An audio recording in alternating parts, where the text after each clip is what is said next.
എൻ്റെ തലയിലേക്ക് ലേസർ ഇങ്ങനെ അടിക്കുകയാണ്.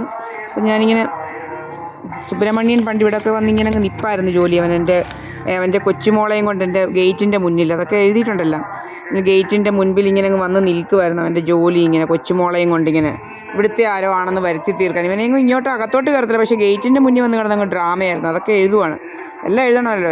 എന്തൊക്കെയാണ് ഇവന്മാർ ചെയ്തതെന്നുള്ളത്. കുറേ അവന്മാരിങ്ങനെ ഗേറ്റേ പിടിക്കുന്നതും യൂ ടേൺ എടുത്ത് പോകുന്നതും എല്ലാം എഴുതിയിട്ടുണ്ട്. ഇങ്ങനെ ഭയങ്കര ശല്യമാണ്. അതുപോലെ ഈ വൃന്ദയുടെ മോൻ ഇങ്ങനെ ആരുടെയോ ഫോണുമായിട്ടായിരിക്കും വരുന്നത്. അവനിങ്ങനെ കയറി ഇരിക്കുക, ഇങ്ങനെ ഡ്രാമ കാണിച്ച്. ഇപ്പം നമ്മുടെ തലയിലോട്ട് ഇങ്ങനെ ലേസർ അടിക്കുക, മുടി കൊഴിക്കാൻ. നമുക്കെല്ലാം നമ്മുടെ കയ്യിൽ ഇരിപ്പുണ്ട്, നല്ല നല്ല ഇതായിട്ട് തെളിവായിട്ട്. ഇവന്മാരെങ്ങനെയൊക്കെയാണ് ഈ പോയിസണസ് ഗ്യാസ് ഉപയോഗിച്ച് നമ്മുടെ കളറ് കളയുന്നത്, നമ്മുടെ മുടി കൊഴിക്കുന്നത്, പിന്നെ ആസിഡ് ചേർക്കുന്നത്. ഒത്തിരിയുണ്ട്.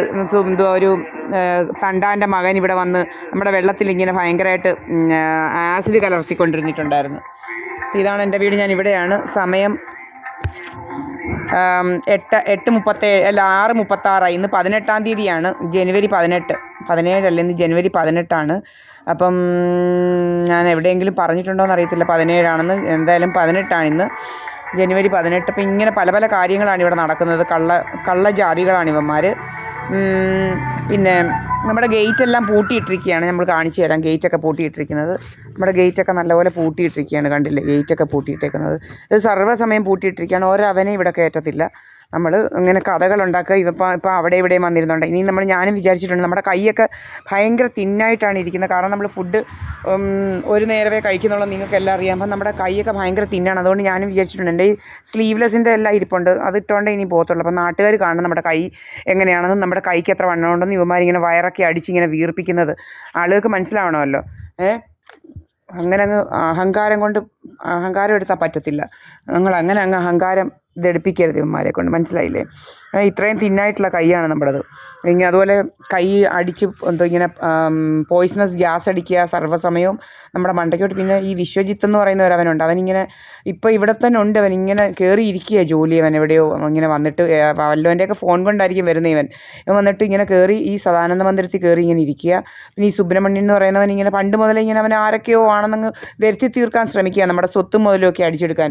എനിക്കിത് വിൽക്കേണ്ട കാര്യങ്ങളൊന്നുമില്ല. ഇത് നമ്മൾ വിൽക്കാനില്ല, ഇതെൻ്റെ അച്ഛൻ്റെ സ്വത്താണ്. ഞാൻ പറഞ്ഞു കഴിഞ്ഞു. 7/28, 7/32, 7/33. അതൊന്നും നമുക്ക് വിൽക്കാനല്ല. അപ്പം പണ്ട് മുതലേ നമ്മളോട് ഇങ്ങനെ നമ്മളെ എങ്ങനെയെങ്കിലും കൊന്ന് ഇതാക്കണമെന്നുള്ള ഗൂഢമായ ഉദ്ദേശത്തോടെ എൻ്റെ അമ്മ വീട്ടുകാർ ഭയങ്കരമായിട്ട് ശ്രമിച്ചിട്ടുണ്ട്. അതിൽ ഈ ജലജ എന്ന് പറയുന്നവളും ഈ രാജമ്മയും കുറേ അവളുമാരൊക്കെ ഉണ്ട്. ഈ ലീലയും ലീലയുടെ മകനും എല്ലാം ഇതിനകത്ത് ഉൾപ്പെട്ടവരാണ്. ലീലയുടെ മകനൊക്കെ ഒത്തിരി കള്ളത്തരങ്ങൾ അറിയാൻ, അവൻ ഒത്തിരി കാര്യങ്ങൾ ചെയ്തിട്ടുണ്ട് നമ്മളോട്.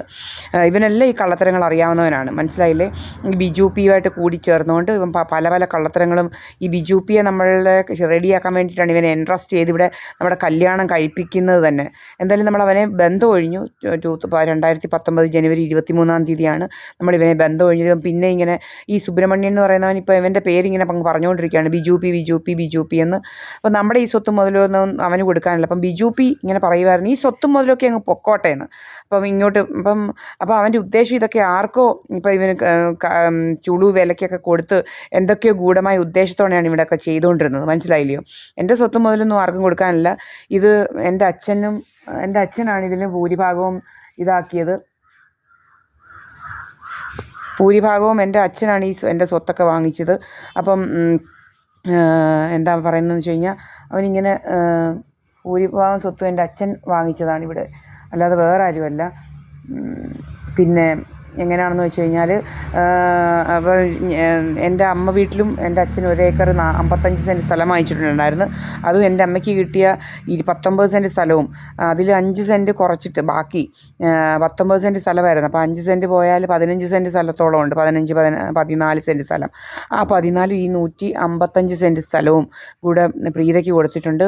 അത് സെറ്റിൽമെൻറ്റ് ഡീഡിൽ കൂടെയാണ് കൊടുത്തത്. അവൾക്ക് ഇവിടെ ഒന്നും ഒരു അവകാശവും ഇല്ല. അവളിങ്ങനെ ഒത്തിരി പേരുടെ ഇങ്ങനെ പിടിച്ചു പറിക്കുന്നുണ്ട്. ഇങ്ങനെ കല്യാണം കഴിച്ചത് ഇതൊക്കെ പിടിച്ച് പറിച്ചിട്ടുണ്ട്. നമ്മുടെതൊന്നും അങ്ങനെ കൊടുക്കാനല്ല, ഇതെൻ്റെ സ്വത്താണ്, ഇവക്കൊന്നും കൊടുക്കാനല്ല. അത് നമ്മുടെ തലയിലോട്ട് ഇപ്പോൾ ഇങ്ങനെ അടിക്കുകയാണ്. ഇതും ഇങ്ങനെ ഭയങ്കരമായിട്ട് അടിച്ചുകൊണ്ടിരിക്കുക. അപ്പോൾ ഇവന്മാരുടെ ജോലി എന്ന് പറഞ്ഞു കഴിഞ്ഞാൽ ഇപ്പോൾ ഉള്ളത്, ഇവന്മാരിങ്ങനെ മറ്റുള്ളവരുടെ ഫോൺ കൊണ്ട് ഇങ്ങനെ വരിക, എന്നിട്ട് ഇവിടെയൊക്കെ കയറിയിരിക്കുക. നമ്മുടെ വൈഫൈയുമായിട്ടൊക്കെ ഇരിപ്പുണ്ടായിരിക്കും, നമ്മുടെ വൈഫൈയിലൊക്കെ സൈൻ ഇൻ ചെയ്ത് കയറി ഇരിക്കുന്നുണ്ടായിരിക്കും. എന്നിട്ട് പറയുകയാണ് നമ്മുടെ കൂടെയാണ് ഇരിക്കുന്നത്, നല്ല നമ്മുടെ വീട്ടിലാണ് ഇരിക്കുന്നത് എന്നൊക്കെ പറയുന്നുണ്ട്. ഇതൊന്നും ശരിയായല്ല. നമ്മൾ എല്ലാം അപ്ലോഡ് ചെയ്യുന്നുണ്ട്. ഞാൻ എൻ്റെ അമ്മയുടെ കൂടെ ആയിരുന്നു, വെളിയിലായിരുന്നു ഉച്ച വരെയും. നമ്മൾ ജോലി ചെയ്താണ് ജീവിക്കുന്നത്. എന്തുവാ, രാവിലെ കുറേ നമ്മൾ അവിടെ എല്ലാം വൃത്തിയാക്കി, തൂത്തെല്ലാം വൃത്തിയാക്കി ആ പുരയുടെ, എന്നിട്ട് ഇവിടെ എല്ലാം വെള്ളം ഒഴിക്കണം, ഇവിടെ തൂക്കണം, അങ്ങനെ പല പല ജോലികൾ നമ്മൾ ദിവസവും ചെയ്യുന്നുണ്ട്. പിന്നെ കുക്ക് ചെയ്യുന്നുണ്ട്. ഇത് നമുക്ക് വണ്ണം വെക്കേണ്ട യാതൊരു ഇതുമില്ല. നമ്മൾ കഴിക്കുന്നില്ല, 2 മണിയാകുമ്പോഴാണ് നമ്മൾ കഴിക്കുന്നത് തന്നെ. ഇങ്ങനെ നമുക്ക് ബ്ലോട്ടിങ് ഗ്യാസൊക്കെ അടിച്ച് നമ്മളെ അങ്ങ് വീർപ്പിക്കുക. ഭയങ്കര ശല്യമായിട്ട് മാറിയിരിക്കുകയാണ് ഇവന്മാരുടെ കാര്യം. അപ്പോൾ ഇതൊക്കെയാണ് നടന്നുകൊണ്ടിരിക്കുന്നത്. പിന്നെ ഇന്ന് 18-ാം തീയതിയാണ്. ഇപ്പോൾ സമയമെന്ന് പറയുന്നത് 6:42. പിന്നെ നമ്മൾ SNDP ബിൽഡിങ്ങിൻ്റെ തൊട്ടടുത്താണ്. നിങ്ങൾക്ക് ഇവിടെ ഞാൻ ഇതാകുന്നുണ്ടെങ്കിൽ പാട്ടൊക്കെ ഇട്ടിട്ടുണ്ട്. ഇവന്മാരിങ്ങനെ പല രീതിയിലുള്ള കള്ളക്കഥകൾ ഉണ്ടാക്കുക നമ്മളെക്കുറിച്ച്. ഇങ്ങനെ പല പല രീതിയിൽ നമ്മുടെ സ്വത്തും മുതലും അടിച്ചെടുക്കാനായിട്ട്. അതുപോലെ ഈ ജലജയെന്ന് പറയുന്നവളും അവിടെ ഭർത്താവും എന്നെ ഇതുപോലെ ബ്ലോട്ടിങ് ഗ്യാസൊക്കെ കൊച്ചിലെ നമുക്കൊരു വണ്ണവും ഇല്ല, അപ്പോൾ ഇങ്ങനെ പറഞ്ഞുകൊണ്ടിരിക്കുന്നതായിരുന്നു. എന്തുവാ, ജലജയെന്ന് പറയുന്നവിടെ ഒരു ഭർത്താവുണ്ട്, ഒരു സോമൻ എന്ന് പറയുന്നവൻ. ഇതുപോലെ അവൻ നമ്മളെ വിളിക്കുന്ന വെമ്പായം, അങ്ങനെ പല പല ഇതിൽ വിളിക്കുക.